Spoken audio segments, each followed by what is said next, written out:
Welcome to comrade Telugu news channel కి స్వాగతం. ముందుగా హెడ్లైన్స్. లోక్సభ ఎన్నికల్లో బీజేపీతో కలిసి పోటీ, తమిళ్ మనీలా కాంగ్రెస్ కీలక ప్రకటన.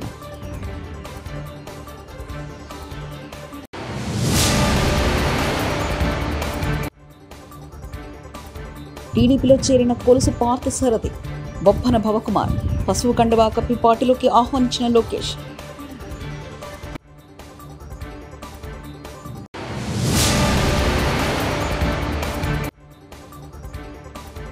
త్వరలో టీడీపీలో చేరత వసంత కృష్ణ ప్రసాద్.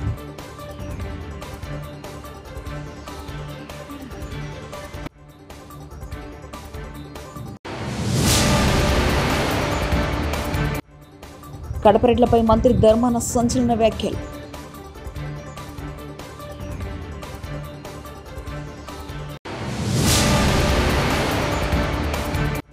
కుప్పం ప్రజలకు ఇచ్చిన మాట నిలబెట్టుకున్న సీఎం వైఎస్ జగన్.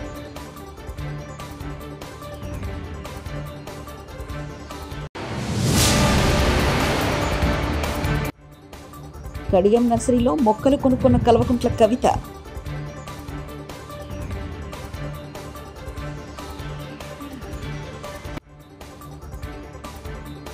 రాబోయే లోక్సభ ఎన్నికల్లో బీజేపీతో కలిసి పోటీ చేస్తామని తమిళ మనీలా కాంగ్రెస్ పార్టీ అధినేత జీకే వాసన్ ప్రకటించారు. ఈ మేరకు ఎన్డీఏ కూటమిలో చేరుతున్నట్లు వెల్లడించారు. ఫిబ్రవరి 27న తిరుప్పూర్ జిల్లా పల్లడంలో జరగనున్న ప్రధాని నరేంద్ర మోదీ బహిరంగ సభకు హాజరవుతున్నట్లు వివరించారు.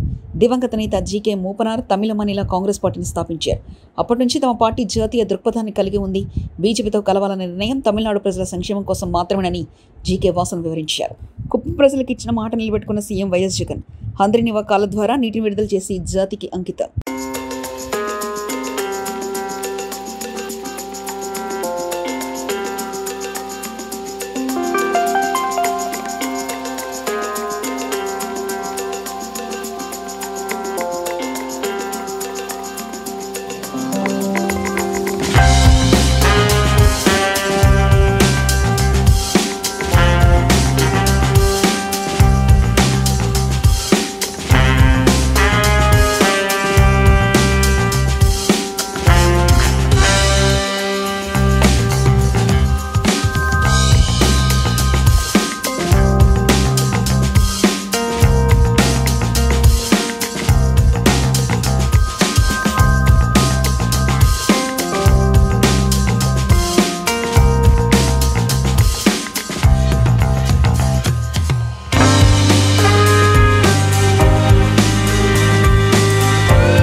టీడీపీలో చేరిన పెనుమాలూరు ఎమ్మెల్యే కొలుసు పార్థసారథి, వైసీపీ విజయవాడ నగర అధ్యక్షుడు బొప్పన భవకుమార్, పసుపు కండువా కప్పి పార్టీలోకి ఆహ్వానించిన టీడీపీ జాతీయ ప్రధాన కార్యదర్శి నారా లోకేష్. వారి ఆధ్వర్యంలో వైకాపాను వీడి వైకాపా అనుబంధ సంఘాల నాయకులు, జెడ్పీటీసీలు, ఎంపీటీసీలు మరియు కార్యకర్తలందరూ తెలుగుదేశం పార్టీలో చేరడం జరిగింది. ఈ కార్యక్రమంలో విజయవాడ పార్లమెంట్ తెలుగుదేశం పార్టీ నాయకులు కేశినేని శివనాథ్, శాసనసభ్యులు గద్దె రామ్మోహన్ రావు, కొల్లు రవీంద్ర, కొనకల్ల నారాయణ, వర్లకుమార్ రాజా, బోడే ప్రసాద్ తదితరులు పాల్గొన్నారు.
వైసీపీలో ఉండలేక తాను త్వరలో టీడీపీలో చేరుతున్నట్లు మైలవరం ఎమ్మెల్యే వసంతకృష్ణ ప్రసాద్ తెలిపారు. మాజీ మంత్రి దేవినేని ఉమతో తనకు విభేదాలు లేవన్నారు.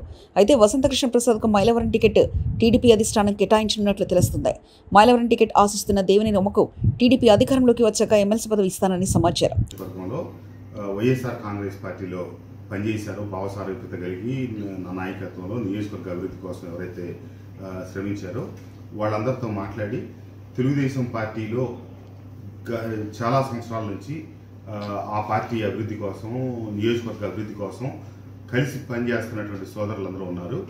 వారితో భావసారూప్యత కలిగి వారి నాయకత్వంలో నాయకులు కావచ్చు, కార్యకర్తలు కావచ్చు, వారితో కలిసి వారి వెనక సాగేటట్టుగా తెలుగుదేశం పార్టీ కార్యవర్గం వెనక నడిచేటట్టుగా నన్ను ఇష్టపడి నా పనితీరు నచ్చి ఉన్న నాయకులందరినీ కూడా కలుపుకొని రాబోయే రోజుల్లో అతి త్వరలో తెలుగుదేశం పార్టీలోకి చేరడానికి ముహూర్తం అదంతా నిర్ణయించుకొని పత్రికా సోదరుల ద్వారా తెలియజేస్తాను. అనుభవం కలిగినటువంటి చంద్రబాబు నాయుడు గారి నాయకత్వంలో ఈ రాష్ట్రం మరింతగా పురోగమించడం కోసం పురోభివృద్ధి సాధించడం కోసం వారి నాయకత్వంలో వారి అడుగుజాడల్లో నడవటానికి సిద్ధమయ్యి తెలుగుదేశం పార్టీలో చేరబోతున్నానని చెప్పి తెలియజేస్తూ చేరే తేదీ ఇతర వివరాలన్నీ కూడా అతి త్వరలో మీ అందరికీ తెలియజేస్తానని చెప్పి. ఉమా గారితో నాకు ఎటువంటి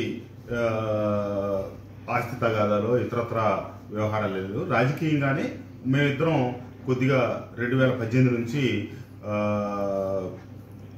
వారి మీద నేను పోటీకి వెళ్ళా కాబట్టి వారు నన్ను కొంచెం వ్యక్తిగతంగా దోషం అనేది దిగటం, అదే మేరకు నేను కూడా కొన్ని ప్రతిస్పందనలు రావటం, ఇట్లా మా ఇద్దరి మధ్య అనేది కొంత వ్యక్తిగతమైనటువంటి స్థాయికి అది వెళ్ళింది. కానీ అది సరైనది కాదు. నేను రాజకీయాలు ఎన్నోసార్లు గతంలో కూడా చెప్పాను, మన రాజకీయ ప్రత్యర్థులమే తప్పితే వ్యక్తిగతమైనటువంటి మనకేం వైరం లేదని చెప్పి, అలాగే రాజకీయంగా ఈ రోజున వారి దగ్గరికి అదే పార్టీలోకి ఆ వేదిక మీద నేను వస్తున్నాను కాబట్టి వారందరితో కూడా కలిసి పనిచేయడానికి నేను సిద్ధంగా ఉన్నాను. నేను లోకేష్ బాబు గారిని కలవటం జరిగింది. కలిసినప్పుడు ఆయనతో దాదాపుగా 1 గంట సమయం గడిపాను. నేను ఆశ్చర్యపోయాను. ఎందుకంటే ఆ గంట మాట్లాడిన దాంట్లో కనీసం 6-7 సందర్భాల్లో ముఖ్యమంత్రి గారి ప్రస్తావన, జగన్మోహన్ రెడ్డి గారి ప్రస్తావన వచ్చింది. ఆ 6-7 సందర్భాల ప్రస్తావనలో కూడా పరోక్షంగా 4 గోళ్ల మధ్య మేము 3-4 మనుషులను కూర్చొని కడపరెడ్లపై మంత్రి ధర్మాన ప్రసాదరావు చేసిన వ్యాఖ్యలు దుమారం రేపుతున్నాయి. శ్రీకాకుళం పిఎస్ కాలనీలో కళింగ కమిటీ సంఘం ఆత్మీయ సమావేశానికి మంత్రి ధర్మాన హాజరయ్యారు. కడప నుంచి శ్రీకాకుళం వచ్చి భూములు ఆక్రమించేందుకు కొంతమంది పావులు కదుపుతున్నారని ధర్మాన మండిపడ్డారు. ఇదే పరిస్థితి కొనసాగితే చివరకు బయట ప్రాంతాల వారి చేతిలోకి శ్రీకాకుళం భూములు వెళ్లిపోతాయని అన్నారు. మన అజమాయిషి చెల్లించవచ్చు అనుకుంటా, అది నేను అవమానంగా భావిస్తాను. అందరికి ఎందుకు శిక్షిస్తారు అక్కడి నుంచి? అసలు ఈ పట్టణానికి వచ్చిన వాళ్ళు ఎక్కడి నుంచి వస్తున్నారు? మేము ఒకసారి ఆలోచించండి. ఇంకొక ప్రాంతం నుంచి ఇక్కడికి ఎందుకు వస్తున్నారు? నివాసం ఉన్న వాళ్ళందరూ చూస్తే 10 ఇళ్ళు 9 ఇళ్ళు ఇతర జిల్లాలో ఇతర ప్రాంతాల్లో ఉన్న వాళ్ళు ఇక్కడికి వచ్చినారు. ఎందుకు వచ్చినారు? అక్కడంటే వాతావరణం లేదనమాట. మరి ఇక్కడ వాతావరణం లేదు, అక్కడికి వెళ్ళిపోతారు. వాతావరణం లేకపోవడానికి ఏం పెద్ద ఇదేముంది? వదిలేస్తే అయిపోతుంది, రౌడీలు మయం అయిపోతుంది. ఎవరో వెళ్ళరు, మనలున్నోళ్ళే ఒకడినొకడు దోచుకోవడానికి ఒక రౌడీని ఆశిస్తారు. ఆ రౌడీకి ఆడికంటే పెద్ద రౌడీ ఇంకొకటి ఎక్కడో ఉంటాడు. ఆ పెద్ద రౌడీకి ఇంకొక అసలు బాస్ ఇంకోటి ఉంటాడు. ఈ సిస్టమ్ అలాగే రౌడీల చేతిలోకి వెళ్ళిపోతుంది. ఎలా పాడైపోయినాయంటే మిగతా దగ్గర ఇవే. అదే మిగతా విషయాలు ఎలా ఉన్నా ప్రశాంతంగా ఈ పట్టణం ఉండడానికి ఇవి కూడా అవసరం, సదుపాయాలు అవసరం. ఎక్కడి నుంచి వచ్చి స్థిరపడిపోయారు, ఆ పంచన బ్రతుకుతున్నారు. బాధ్యత లేకుండా వచ్చినాడు అవేలా పైసా పరకు కోసం ఏదో ఒక పని చేస్తే తప్పుదారికి వెళ్ళిపోతుంది. దేశంలోనే కాక ప్రపంచంలో ఎంతో గుర్తింపు పొందిన తూర్పుగోదావరి జిల్లా కడియం నర్సరీ రంగానికి తెలంగాణ ముఖ్యమంత్రిగా కేసీఆర్ ఎంతో తోడ్పాటిచ్చారని ఆయన కుమార్తె ఎమ్మెల్సీ కవిత అన్నారు. ఆదివారం ఆమె కడియం నర్సరీని సందర్శించారు. ఈ సందర్భంగా కడియపులంక శ్రీ సత్యదేవ నర్సరీలో విలేకరులతో మాట్లాడుతూ కేసీఆర్ ప్రభుత్వం హరితహారం పేరుతో కోట్లాది రూపాయలతో మొక్కలను కడియం నర్సరీ నుంచి కొనుగోలు చేసిందన్నారు. ఈ ప్రాంతంలో వేలాది ఎకరాల్లో ఈ నర్సరీలు విస్తరించి ఉండడం అభినందనీయమన్నారు. దేశంలో ఏ మూలకెళ్లినా కడియం నర్సరీ మొక్కలు కనిపిస్తున్నాయన్నారు. తెలంగాణ రాష్ట్రాన్ని పచ్చదనంతో విరాజిల్లేలా కేసీఆర్ అద్భుతమైన హరితహారం కార్యక్రమం నిర్వహించినట్లు కవిత పేర్కొన్నారు. ఈ పథకాన్ని నూతన ప్రభుత్వం కొనసాగించి తెలంగాణలో పచ్చదనం పెంపొందించడంతో పాటు కడియం నర్సరీ రైతులకు అండగా నిలవాలని సూచించారు. ఈ నర్సరీ మొక్కల ప్రత్యేకతలు, వాటి పెంపకం తీరుతెన్నులను నర్సరీ రైతులు పుల్లా ఆంజనేయులు, వీరబాబు, రాజశేఖర్లు వివరించారు.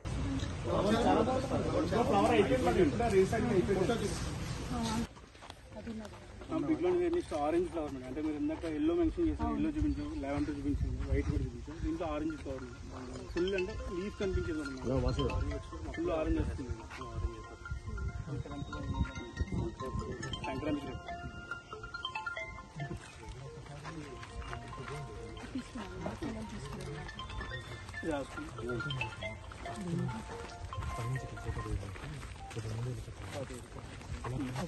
స్ట్రాబెర్రీ గోవా ఒకటి వచ్చింది, అది కూడా చిన్న చిన్న సైజ్ ఇంట్లో వస్తుంది మేడం. గోవా ఇది మంచి స్వీట్ ఉంటుంది మేడం. స్ట్రాబెర్రీ గోవా లోపలంతా కూడా రెడ్ ఉంటుంది, సీడ్స్ కూడా చాలా చిన్న చిన్న తైవాన్ గోవా అంటే ఏంటంటే అది యాక్చువల్లీ తైవాన్ గోవా కూడా ఒరిజినల్ ఇవ్వలేదు మేడం ఇప్పుడు దాకా మార్కెట్లో. ఇండోర్ ఇది పీస్ విల్ అని చెప్పేసి మనకి స్పాట్ ఫిల్ మనకి స్నేక్ టైప్ వస్తుంది. ఈ జామెట్రీ వచ్చి బ్లాక్ ఆక్సిజన్ ప్యూరిఫైర్స్ ఏమవుతుంది ఏసీలో పెడతాం.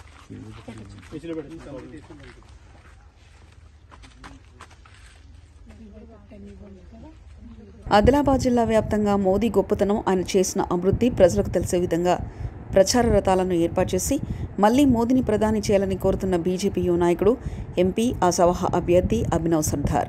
ఆయనకు అవకాశం వస్తే జిల్లాని అభివృద్ధి చేస్తానని, యువతకు ఉపాధి అవకాశాలు కల్పించి ఇక్కడ ప్రాంతాన్ని ముందంజలో ఉంచుతానని అన్నారు. ఎక్కడా రెస్ట్ లేకుండా ఎన్నో కార్యక్రమాలు చేసి ఈరోజు కూడా మీరందరూ చూస్తున్నారు, ఈ రథం తయారు చేపించి మొత్తం ఈ టీంతో మొత్తం పల్లె పల్లెకి గ్రామానికి తిరిగి నరేంద్ర మోడీ గారిని మళ్ళీ ప్రధానమంత్రి చేయాలి, అలాగే ఆదిలాబాద్ జిల్లా నుంచి మనం అత్యధిక మెజారిటీతో పార్లమెంట్ అభ్యర్థిని మనం గెలిపించుకోవాలని చెప్పేసి ఈ కార్యక్రమాలు చేపడుతున్నాం. ఇంకా మీకు నా గురించి చెప్పాలంటే మీ అందరికీ తెలుసు, నేను తెలుగు సినిమా ఇండస్ట్రీని మొత్తం వదిలేసుకొని ఈరోజు మన ఆదిలాబాద్ జిల్లా వెనుకబడిన జిల్లా, తెలంగాణ మొత్తంలో కూడా మీ అందరికీ తెలుసు వెనుకబడిన జిల్లా ఏది అంటే ఆదిలాబాద్ జిల్లా అని మీ అందరికీ తెలుసు. నేను కూడా ఒక పేద కుటుంబం నుంచి వచ్చినవాడిని, నేను చదువుకొని ఈ స్థాయికి వచ్చినా కాబట్టి ప్రతి ఒక్కరి సాధక బాధలు తెలిసినోడు నేను. కాబట్టి నేను అన్నీ వదిలేసుకొని కేవలం ఆదిలాబాద్ మా గిరిజన బిడ్డలు, మా ఆదివాసీ బిడ్డల కోసం, అలాగే అన్ని కులాల వారి కోసం నేను వచ్చి ఈ ఆదిలాబాద్ జిల్లాని ముందంజలో ఉండేటట్టు అభివృద్ధి చేయాలని చెప్పేసి నేను ఒక దృఢ సంకల్పంతో నేను ఉన్న అన్ని కంఫర్ట్ జోన్లు కూడా నాకున్న నేను అన్నిట్లో అంటే పొద్దున్న లేస్తే నాకు అన్ని సౌకర్యాలు ఉండి నేను మంచి లైఫ్ బతుకుతున్నవాడిని కూడా అన్ని వదిలేసుకొని నా గురించి కాకుండా ప్రజల కోసం. లోక్సభ ఎన్నికల్లో బీజేపీతో కలిసి పోటీ, తమిళ్ మనీలా కాంగ్రెస్ కీలక ప్రకటన.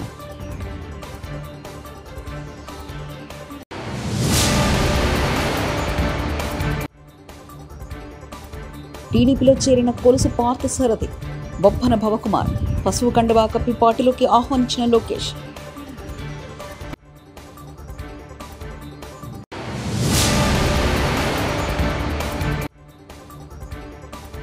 త్వరలో టీడీపీలో చేరత వసంత కృష్ణప్రసాద్.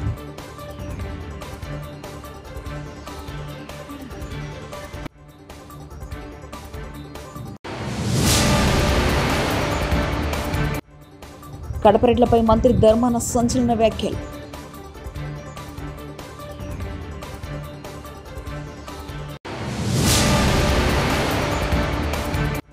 కుప్పం ప్రజలకు ఇచ్చిన మాట నిలబెట్టుకున్న సీఎం వైఎస్ జగన్.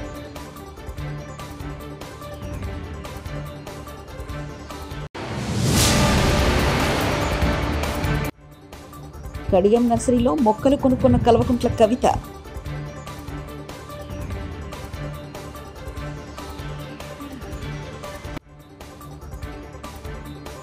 ఇవి బులెటిన్ విశేషాలు. చూస్తూనే ఉండండి కామ్రేడ్ తెలుగు న్యూస్ ఛానల్. ప్రతినిధి ఒంటేరు రమేష్ చంద్ర పరకాల.